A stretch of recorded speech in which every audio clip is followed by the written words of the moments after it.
Apa yang terjadi jika inovasi CAFE diterapkan dalam rangka mewujudkan pembelajaran berdiferensiasi? Ingin tahu tentang inovasi CAFE? Yuk kita cari tahu keseruan praktik baiknya. Assalamualaikum warahmatullahi wabarakatuh. Perkenalkan, saya Sobar Mualimin dari SD 4 Muara Telang, Kecamatan Muara Telang, Kabupaten Banyuasin, Sumatera Selatan.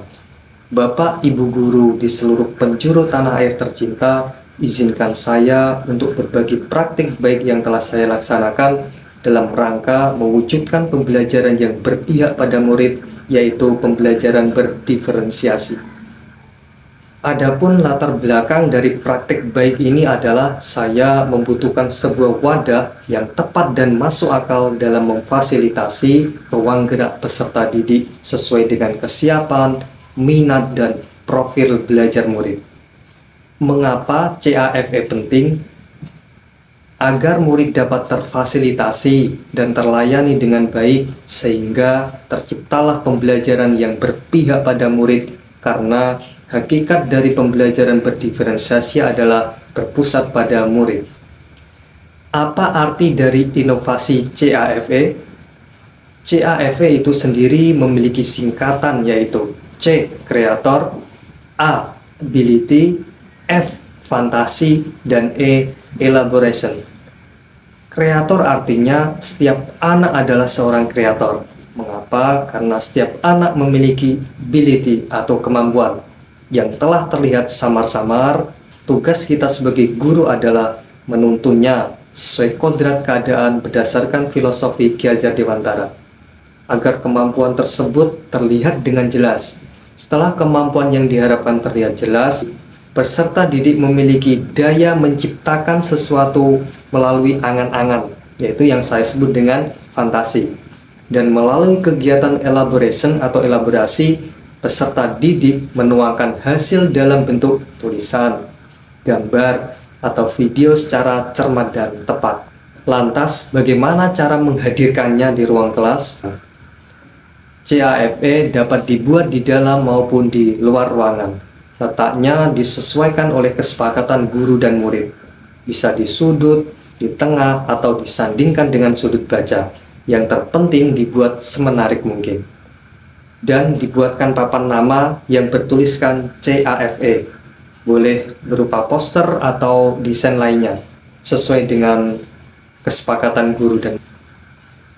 Di CAFE tersebut ada papan menu yang dibuat dari kertas karton atau sesuai dengan keinginan murid dan guru, yang mewakili 3 kreativitas yang dapat dipilih oleh kreator, yaitu murid, berupa video, desain grafis, dan menulis. Contohnya gambar ikon editor video, ikon penulis, dan ikon desain grafis atau yang lainnya.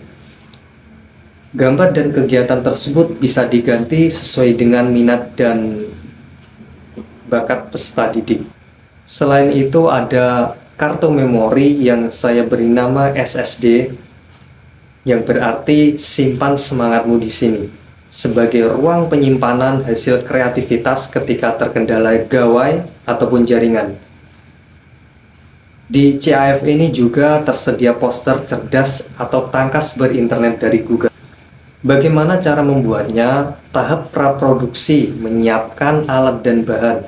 Menyiapkan alat dan bahan seperti gunting, lem, double tip, kertas HVS, kertas karton, kardus bekas, kertas post-it, atau bisa diganti dengan kertas yang lainnya, dan software-software yang akan dibutuhkan nanti.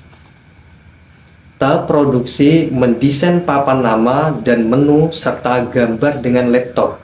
Setelah itu, tulisan dan gambar tersebut di print out, kemudian membuat kartu memori yang kita beri nama dengan SSD tadi, dengan kardus bekas yang dibungkus dengan kertas warna.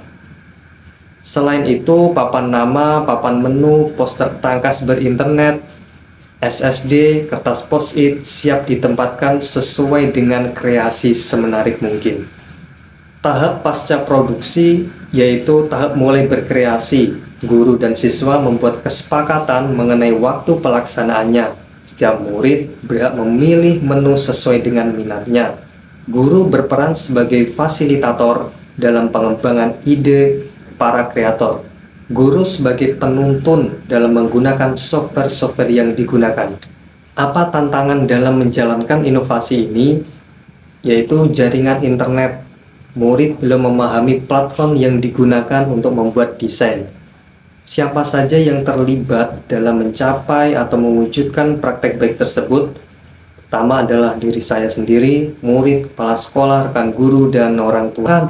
Langkah-langkah dalam menghadapi tantangan tersebut adalah dengan berkoordinasi dan mensosialisasikan praktik baik yang akan saya jalankan.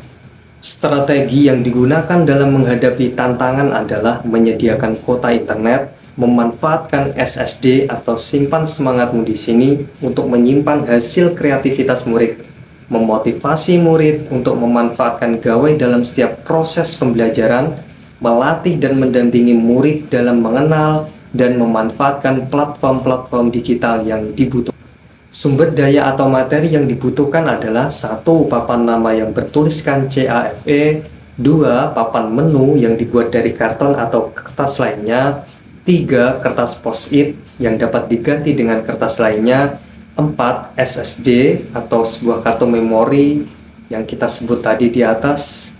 Simpan semangatmu di sini sebagai wadah agar ketika mengalami kendala bisa menyimpan kreativitas di kotak tersebut. 5. HP dapat memanfaatkan HP guru atau HP murid. 6. Laptop bisa memanfaatkan laptop guru atau laptop sekolah. 7. Kuota internet, kalau dulu memanfaatkan kuota internet dari Kemendikbud. Dan yang terakhir adalah poster cerdas berinternet. Hasil dari praktek baik adalah sebagai berikut. Saya memiliki sebuah komunitas yang hadir di ruang kelas dan efektif digunakan untuk memfasilitasi pembelajaran berdiferensiasi karena melalui CAFE ini kebutuhan gaya belajar anak terpenuhi, baik dari gaya belajar auditori, visual, maupun kinestetik. Karena hasil dari kegiatan dapat dilihat oleh orang lain, maka respon yang muncul adalah dari rekan guru ingin melakukan pengembangan diri agar dapat memotivasi, agar dapat melakukan inovasi yang memfasilitasi murid untuk berkembang sesuai minat dan bakatnya. Faktor keberhasilan dari praktek baik ini adalah yang pertama, peserta didik antusias mengikuti kegiatan dari CAFE ini karena dilibatkan langsung dalam pembuatan dan sesuai minatnya. 2. Peserta didik mengetahui cara memanfaatkan internet dengan 3. Peserta didik termotivasi untuk menulis, mendesain, dan memproduksi video sesuai dengan gaya belajar mereka masing-masing.